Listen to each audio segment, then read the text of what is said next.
Hello students, welcome to Aakash Byju's JEE channel. और आज हम लोग एक बहुत ही इंपॉर्टेंट टॉपिक पे बात करने वाले हैं, विच इज़ कि जो ड्रॉपर बच्चे हैं जिन्होंने 2022 के जेई मेन एडवांस्ड के बाद ड्रॉप करने का डिसीजन लिया और उनके ऊपर ये चीज़ आ गई कि यार एकदम से एक महीना पहले ही जेई मेन की डेट्स आई, तो उनके लिए एक सेफ स्कोर, एक टारगेट क्या होना चाहिए ताकि सेकेंड अटेम्प्ट में उतना ज़्यादा प्रेशर ना आए और आप एक डिसेंट मतलब एक परसेंटाइल आपकी एटलीस्ट इंप्रूव हो जाए। तो क्या स्कोर आना चाहिए, ये काफ़ी बच्चों के दिमाग में ये बात होगी जो स्पेशली ड्रॉप कर रहे हैं, क्योंकि ड्रॉपर्स के साथ क्या हुआ है इस बार की 2023 जो आपका जेई मेन होने वाला है, एक महीना पहले आपको डेट्स मिली हैं, जो कि जनरली कभी ऐसा नहीं हुआ, तो that was unfair to all of you. लेकिन आप ये देख सकते हो कि आपको पूरा सिलेबस करने का टाइम भी नहीं मिला। बहुत बच्चों ने अक्टूबर या नवंबर में ड्रॉप करना स्टार्ट किया एंड दिस जनवरी में आपका पहला अटेम्प्ट आ गया। तो मैनी स्टूडेंट्स जो है वो सफ़र कर रहे हैं कि सर हमने पूरा सिलेबस खत्म नहीं किया है। कोई बच्चा 30%, 40%, जो भी हमारी बात होती है यूट्यूब सेशंस में, कोई बच्चा 50-60% बोल रहा है, या जो पहले बहुत अच्छे तैयारी कर चुका है, मार्जिन से रह गया था, उसने 70-80% भी कवर किया है।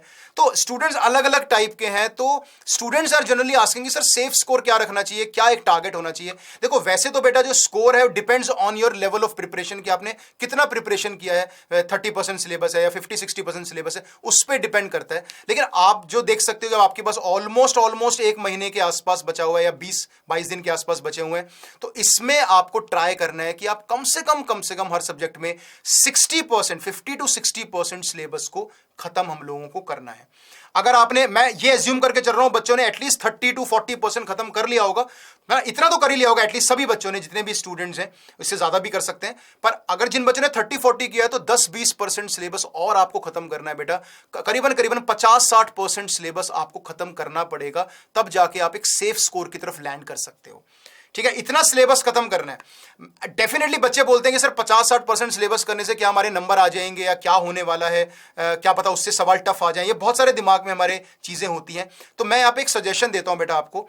आपका जो स्कोर है, सबसे पहले दिमाग में जो स्कोर है, मतलब 150-160 जो स्कोर है, ये बहुत अच्छा स्कोर है अगर आप पहले अटेम्प्ट में इतना स्कोर कर लेते हो। 150 मार्क्स का score is the safest score, क्योंकि जैसे मैंने पहले भी बताया हुआ है कि स्टैटिस्टिकली 96-97 परसेंटाइल के आसपास आपकी आ जाती है।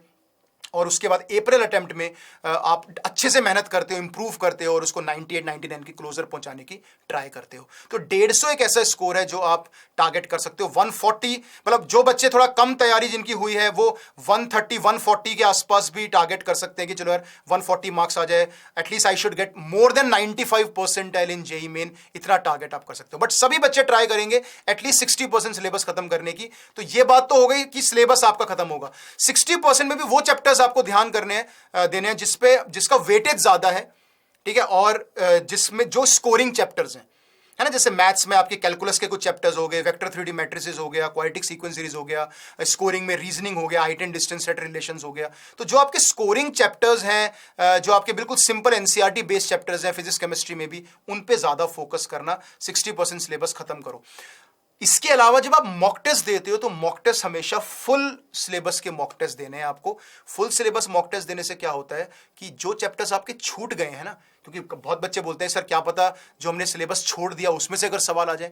ऑब्वियसली ड्यू टू कंस्ट्रेंट, जो आपका रिस्ट्रिक्शन है, जो आपका टाइम आपको नहीं मिला, उस वजह से आपका सिलेबस कंप्लीट नहीं हुआ है, दैट्स कंप्लीटली ओके। वो आप अप्रैल अटेम्प्ट के लिए कंप्लीट करोगे। लेकिन अभी के लिए भी जो चैप्टर्स आपके छूट गए हैं मान लो, है ना, तो वो आप मॉक टेस्ट के थ्रू कवर अप कर सकते हो। जैसे आपने फॉर एग्जाम्पल आपने कॉम्प्लेक्स नंबर छोड़ दिया, कॉम्प्लेक्स नंबर में आपने मॉक टेस्ट 10 मॉक टेस्ट या 20 मॉक टेस्ट आपने दिए, तो उसमें कॉम्प्लेक्स नंबर के 25-30 सवाल आपने कर लिए, तो वो भी एक अच्छी तैयारी है मॉक टेस्ट के थ्रू रिवाइज करने की, कि उसमें क्यूब रूट ऑफ यूनिटी का सवाल कर लिया, मॉडुलस का कर लिया, बस वो सवाल कर लिए, ज्यादा आपने नहीं किया। ठीक है, तो मॉक टेस्ट रेगुलरली देना है। और जो 60% सिलेबस करना है उसमें हाई वेटेज टॉपिक्स और स्कोरिंग टॉपिक्स होने चाहिए। उनके प्रीवियस ईयर्स आपको पिछले 2 साल के, कम से कम पिछले 2 साल के, और मे भी 3 साल के, अगर आपने नहीं किए इतने तो आप 3 साल के भी लगा सकते हो। तो ये आप चीजें कर सकते हो 60% सिलेबस खत्म करने के लिए, है ना। और अगर आपने 60% सिलेबस खत्म करा और आपने ये मॉक टेस्ट देने शुरू करे, तो यार डेफिनेटली यार आप आराम से 135-140 प्लस स्कोर लेके आ सकते हो। May be you can cross obviously 150 plus भी आप आराम से स्कोर कर सकते सकते हो, क्योंकि 140 नंबर लाने के लिए, 150 नंबर लाने के लिए करीबन करीबन आपको हर सब्जेक्ट में 10 से 12 सवाल सॉल्व करने पड़ेंगे, है ना। 11-12 सवाल आपको सही करने पड़ेंगे आउट ऑफ 30 क्वेश्चंस, है ना। तो अगर आप 60% सिलेबस और मे बी 65% सिलेबस खत्म करके जाते हो तो कहीं ना कहीं आपकी पॉसिबिलिटी बढ़ जाती है कि आप इतने मार्क्स, मतलब 10 सवाल या 12 सवाल आप जेईई मेन के एग्जाम में कर पाओ। अगर फिजिक्स केमिस्ट्री में थोड़े ज्यादा भी हो जाते हैं, मैथ्स में थोड़े कम भी हो जाते हैं, तो भी कंप्लीटली फाइन। बट आपके लिए जो टारगेट स्कोर है that is close to 140-150 marks and close to 96 और 97 परसेंटाइल। ठीक है, तो इसी डायरेक्शन में बेटा मेहनत करो, बिल्कुल घबराने वाली बात नहीं है।